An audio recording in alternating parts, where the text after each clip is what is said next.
Hello, मला सांगा, फुलपाखरू, डॉल्फिन, जेलीफिश आणि जळू यांच्यात काही साम्य आहे का? बरं, हे सगळे प्राणी आहेत, पण हे खूप वेगळे आहेत, बरोबर? याचाच अर्थ की प्राणीसृष्टी ही खरोखरच खूप मोठी आहे. खरं तर प्राण्यांच्या एकूण प्रजातीची संख्या सुमारे 8.7 दशलक्ष असल्याचा अंदाज आहे. किती मोठी संख्या आहे बरं?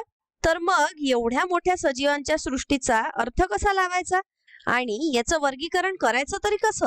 सुदैवाने काही अगदी सोपे निकष आहे जे आपल्याला त्यांना संघांमध्ये किंवा फाइलम मध्ये विभागण्यास मदत करतात. एकवचनी फाइलम आणि बहुवचनी त्यांना आपण फायला म्हणतो. तर या व्हिडिओमध्ये आपण प्राणीसृष्टी अंतर्गत असलेल्या सगळ्या संघांचा आढावा घेऊ आणि त्यांच्यात फरक करण्यासाठी आपण वापरत असलेले काही अतिशय मूलभूत निकष बघू. ठीक आहे.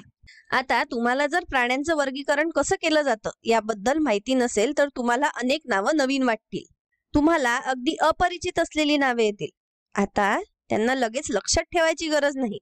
आपण आधी समजून घेऊ की मूलभूत निकष कोणते आहे आणि मग प्रत्येक वेगवेगळ्या संघांवरील इतर व्हिडिओ पाहिल्यानंतर तुम्हाला नावं लक्षात राहतील.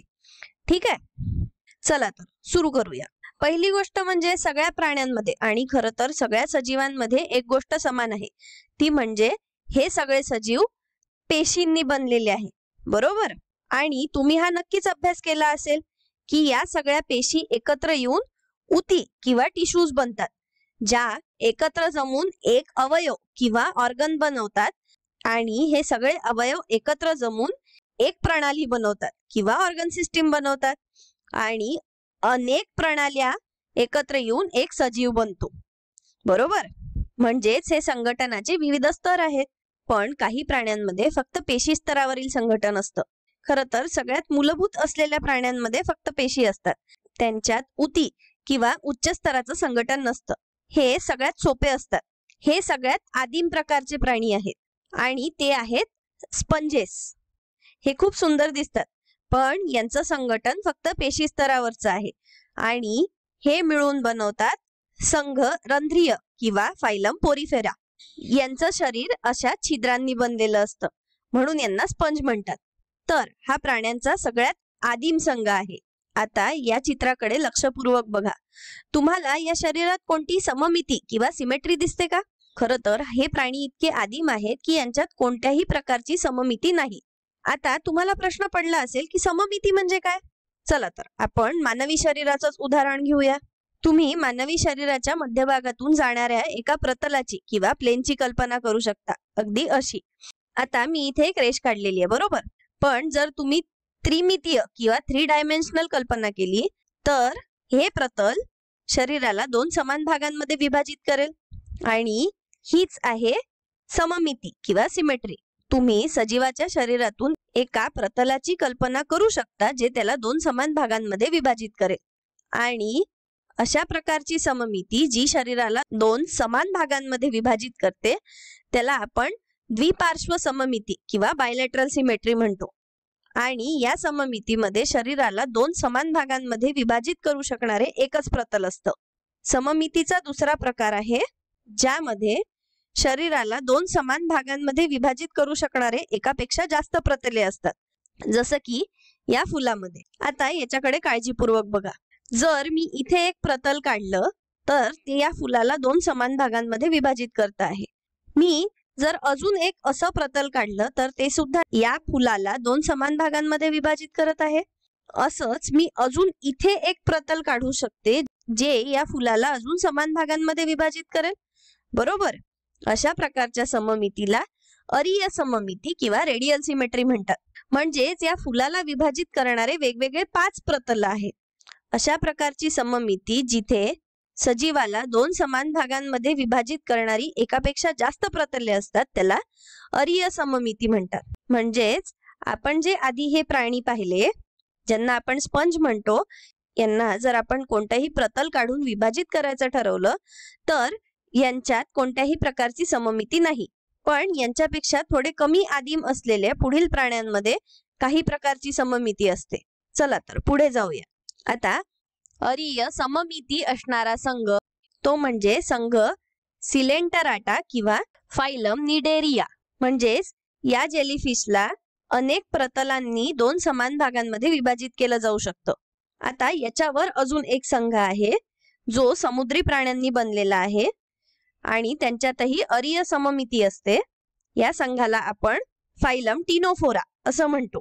यामध्ये अशा प्रकारच्या कोंब जेलीज येतात आणि या प्राण्यांमध्ये फक्त सममिती नसते तर या प्राण्यांमध्ये उती देखील असतात.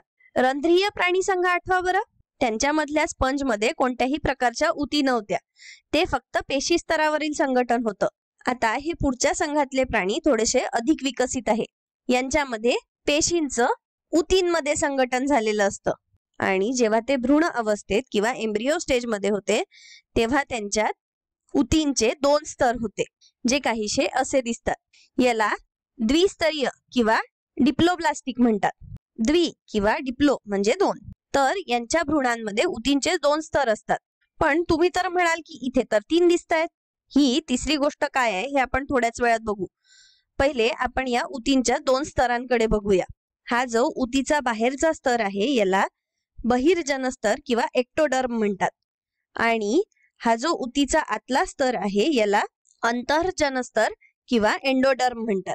आता ही पांढरी गोष्ट काय आहे तर ही प्रत्यक्षात एक जागा आहे किंवा स्पेस आहे. त्याचं स्थान सर्व उतींच्या स्तरांमध्ये सगळ्यात आतलं आहे आणि ही सहसा प्राण्याची पचनगुहा किंवा गट असतो.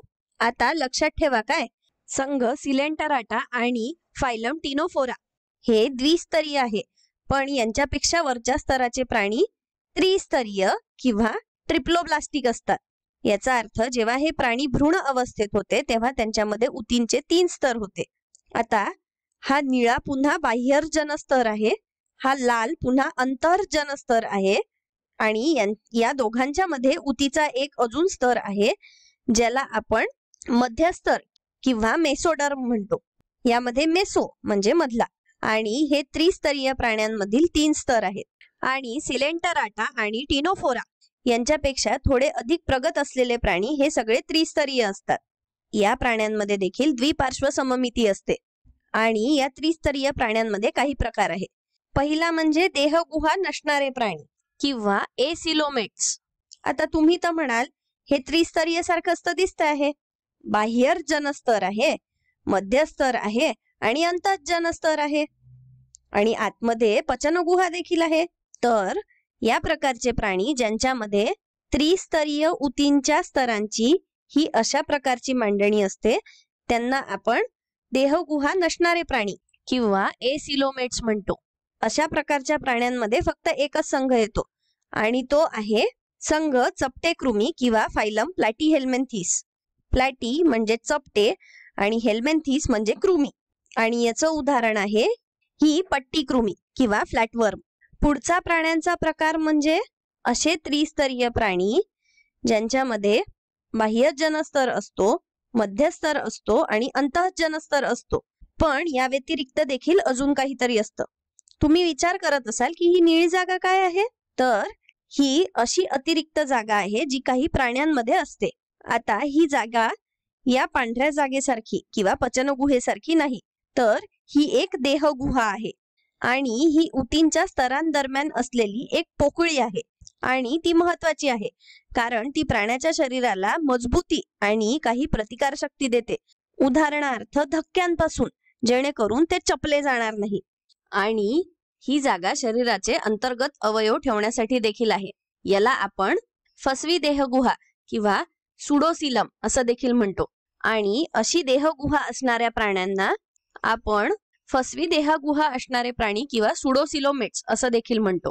कारण सुडो म्हणजे फसवी किंवा आभासी आणि असे आभासी देहगुहा असणारे प्राणी यांना आपण संघ गोलकृमी किंवा फायलम ऑस्कॅल्मेन्थिस असं म्हणतो. आणि तुम्ही तुमच्या दैनंदिन जीवनात अशा अनेक कृमी पाहिल्या असतील. ते कधी कधी भाज्यांमध्ये किंवा मातीमध्ये किंवा इतर ठिकाणी सुद्धा दिसू शकतात. यांच्यापैकी अनेक परजीवी किंवा पॅरासाइट्स देखील असतात.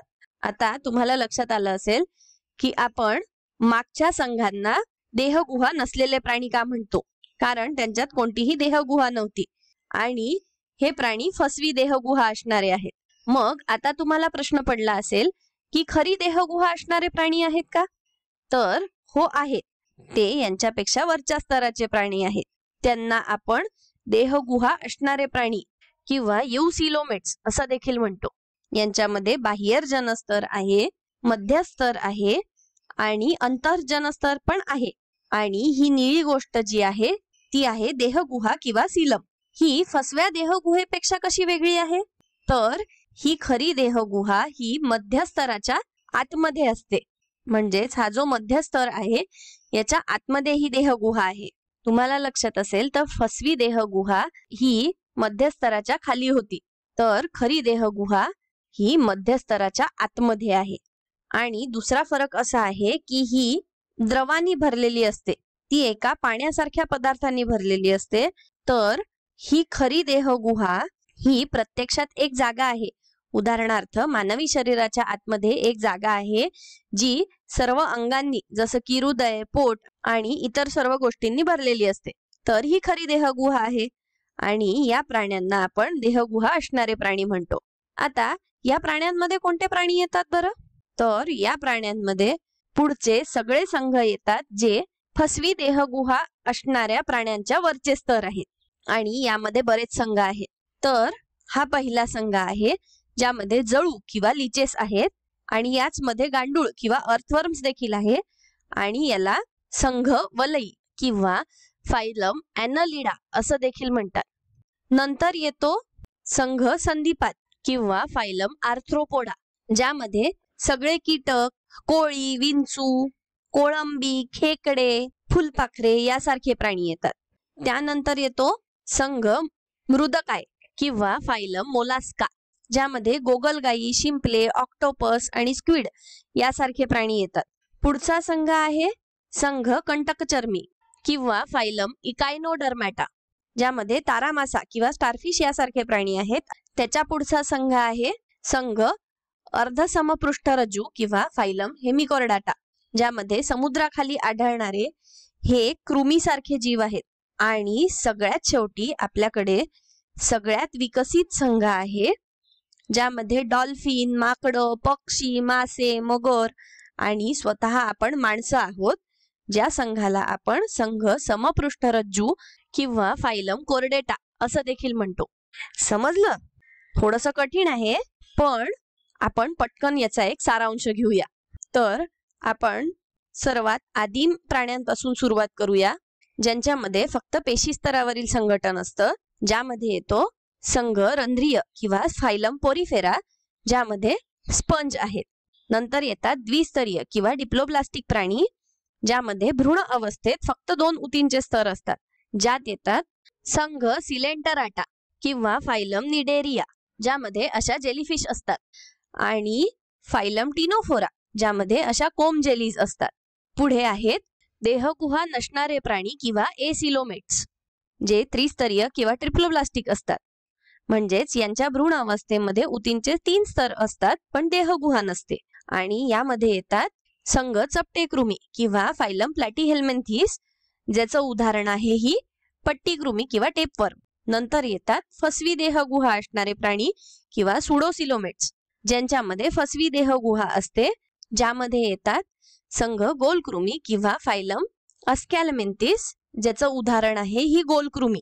आणि शेवटी येतात देहगुहा असणारे प्राणी किंवा युसिलोमेट्स, ज्यांच्यामध्ये खरी देहगुहा असते आणि हे सगळ्यात प्रगत प्राणी आहेत, ज्यामध्ये येतो संघ वलई किंवा फायलम ॲनलिडा, ज्यात गांडूळ आणि जळू सारखे प्राणी आहेत. पुढचा म्हणजे संघ संधिपाद किंवा फायलम आर्थ्रोपोडा, ज्यामध्ये फुलपाखरं, कीटक, विंचू, कोळी यांचा समावेश आहे. नंतर येतो संघ मृदकाय किंवा फायलम मोलास्का, ज्यामध्ये गोगलगाई, शिंपले, स्क्विड्स इत्यादी प्राणी आहेत. नंतर येतो संघ कंटकचर्मी किंवा फायलम इकायनोडर्मेटा, ज्यामध्ये तारामासा यासारख्या प्राण्यांचा समावेश आहे. नंतर येतो संघ अर्धसमपृष्ठरज्जू किंवा फायलम हेमिकॉर्डाटा, ज्यामध्ये सागरी पाण्यात असणारे कृमीसारखे प्राणी आहेत. आणि सगळ्यात शेवटचा आणि सगळ्यात प्रगत संघ म्हणजे संघ समपृष्ठरज्जू किंवा फायलम कोर्डाटा, ज्यामध्ये सस्तन प्राणी, पक्षी, सरपटणारे प्राणी, मासे आणि आपण मानव यांचा समावेश आहे. या व्हिडिओसाठी इतकंच. धन्यवाद.